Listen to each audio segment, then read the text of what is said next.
bela-bela antek asing.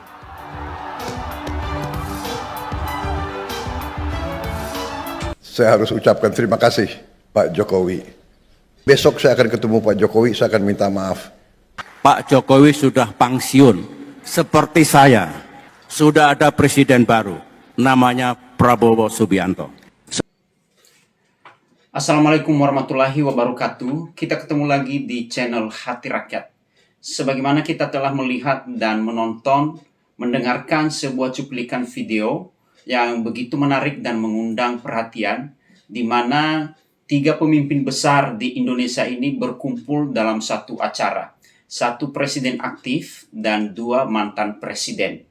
Tentu saja hal-hal seperti ini memberikan kita sebuah pemahaman baru bagaimana kita menilai perjalanan politik di negeri tercinta ini. Mari kita lihat fotonya. Nah, ini dia ya, kita lihat fotonya. Ini adalah foto termahal ya. Nah, itu dia fotonya. Namun sebelum kita membahas hal itu, mari kita lihat dulu video ini.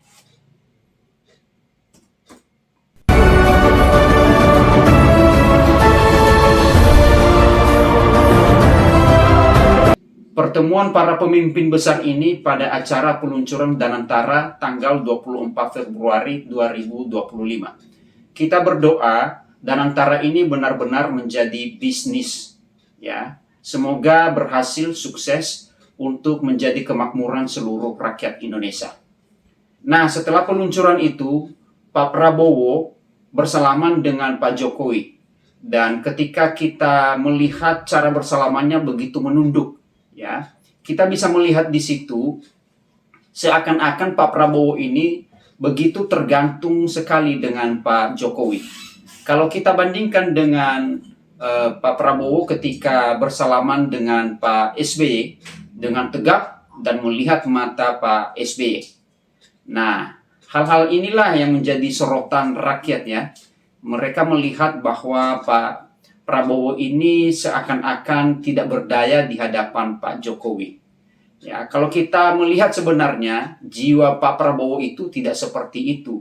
Jiwa kesatriaannya luar biasa. Sebagaimana kita melihat beliau ini adalah seorang tentara.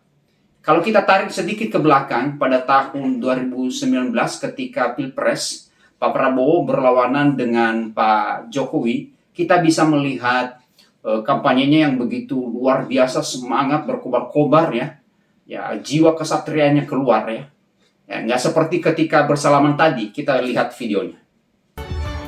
Apalagi kau bela-bela antek asing.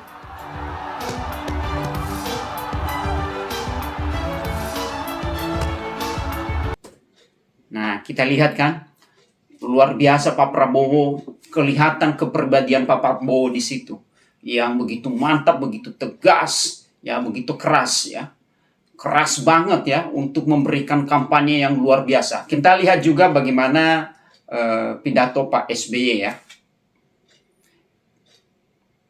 Tekad koalisi untuk menyukseskan pemerintahan Pak Prabowo, kesediaan koalisi untuk terus menjaring dan mendengarkan harapan serta aspirasi rakyat. Jadikan satu nafas, sukseskan pemerintahan Presiden Jokowi. Dengar, ulangi, saya ngomong apa tadi?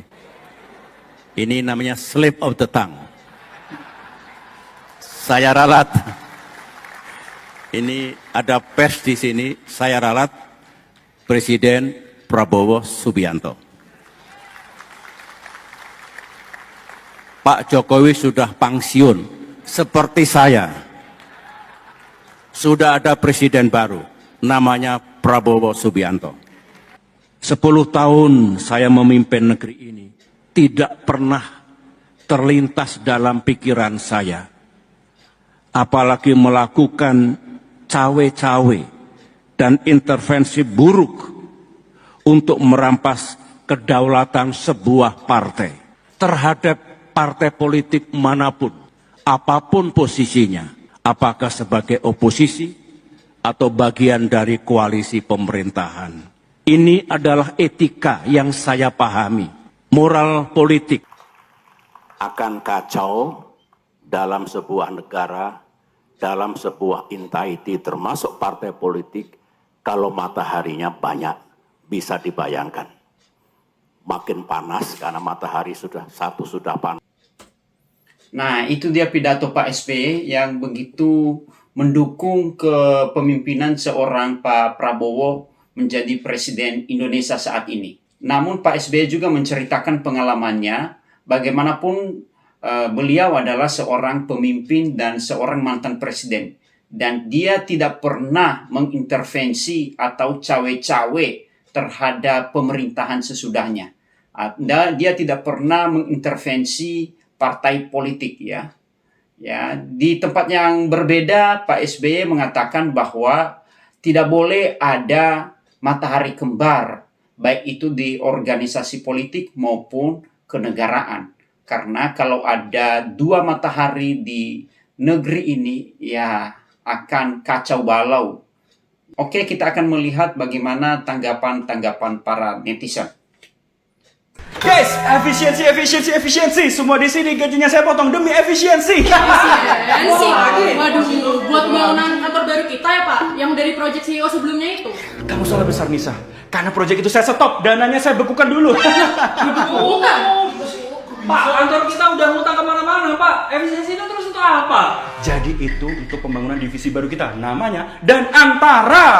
Emang buat apa Pak? Urgent banget ya sampai harus nge-stopin kantor baru. Ya urgent lah teman-teman. Kalian tahu nggak? Nanti semua aset kantor kita jadi satu di divisi itu. Dan kalian tahu apa yang menarik? Apa Pak? Divisi itu tidak bisa diaudit dan diawasi oleh divisi lainnya. Mau tahu apa yang lebih menarik lagi? Apa tuh Pak? Bentar, saya minum anggur dari Alexis dulu. Segar juga ya. Jadi pengawasnya adalah CEO sebelumnya. Pak, kantor kita itu punya publik atau punya keluarga CEO sebelumnya sih Pak? Opung Luhut bilang Dan Antara tidak akan dikelola orang titipan. Percaya kalian gak? Percaya kalian? Kalau aku sih kagak percaya guys, sumpah dah. Pejabat-pejabat kita kan banyak kali bohongnya. Dulu pernah bilang kalau dia bakalan pensiun, gak bakalan mau lagi menjabat sebagai menteri. Alah, sampai sekarang masih hidup dia.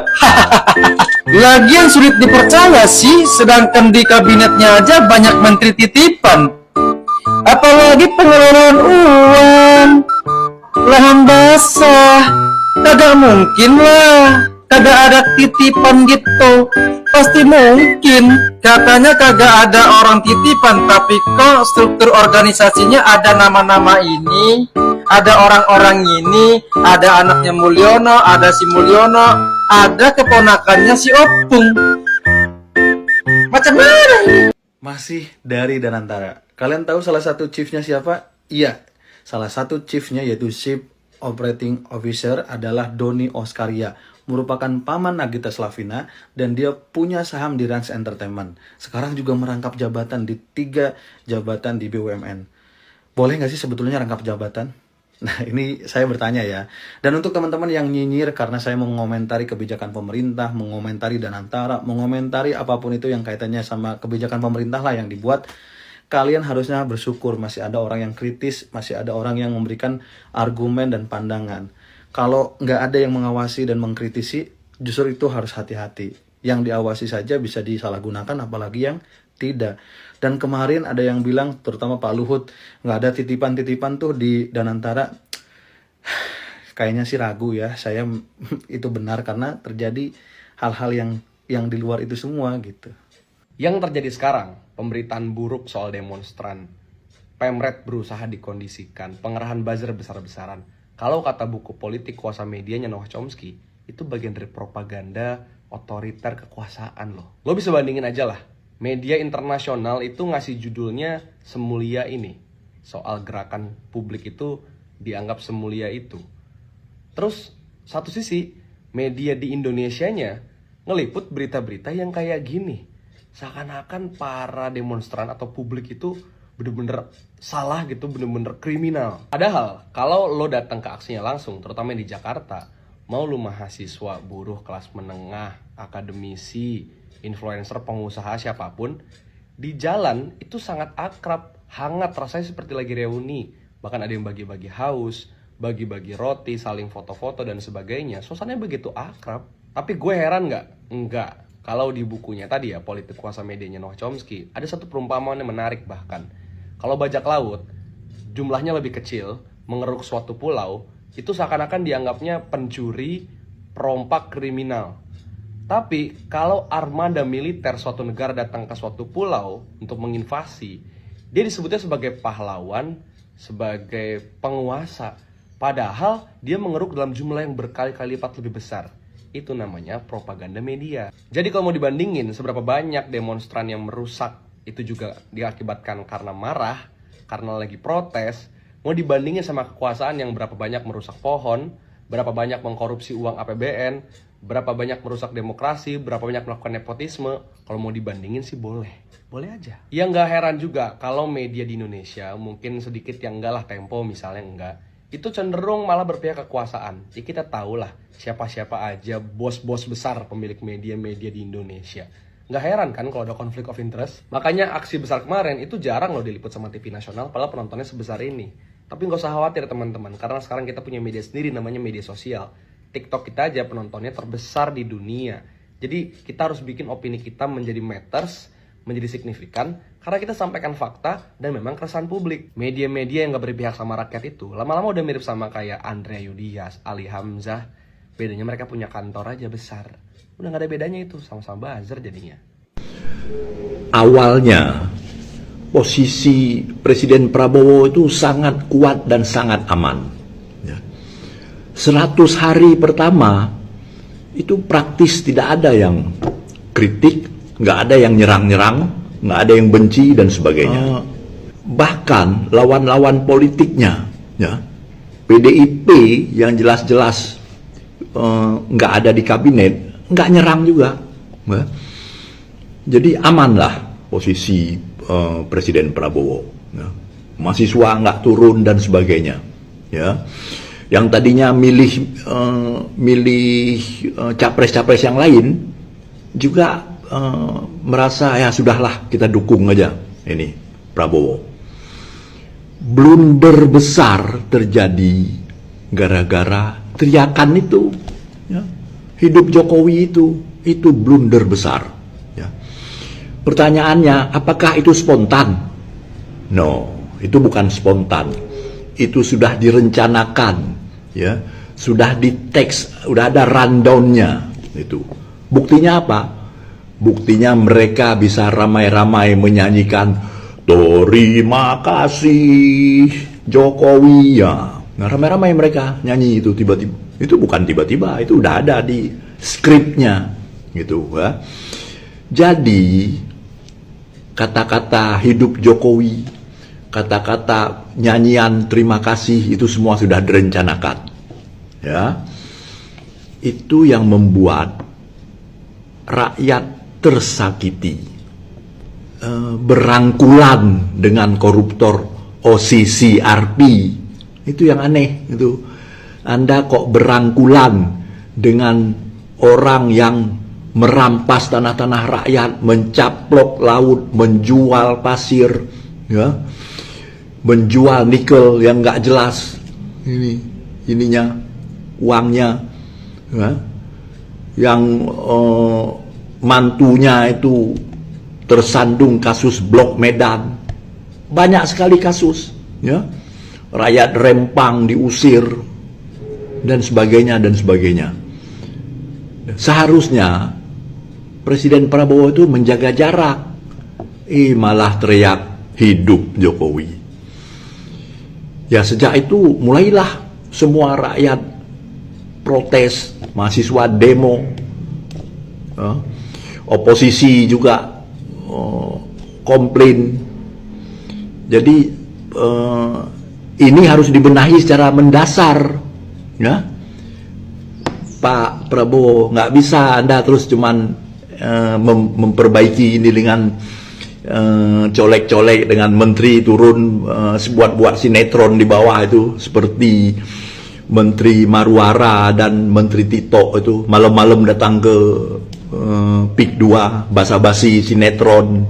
Nggak bisa, rakyat udah tahu. Jadi ini Pak Prabowo, Anda harus lakukan tindakan yang struktural dan drastis, baru rakyat bisa dukung Anda lagi. Kalau enggak ya begini terus ini 5 tahun ini, ya. Rakyat curiga terus, gitu loh, ya. Oke, netizen, ada komen? Nah, itulah pendapat-pendapat para netizen yang beredar di dunia maya. Nah, teman-teman, sahabat-sahabat hati rakyat dimanapun Anda berada pada saat ini, demikianlah dari saya, dan jikalau teman-teman punya pendapat atau tanggapan-tanggapan yang lain, tuliskan di kolom komentar di bawah ini sebagai bahan diskusi kita bersama.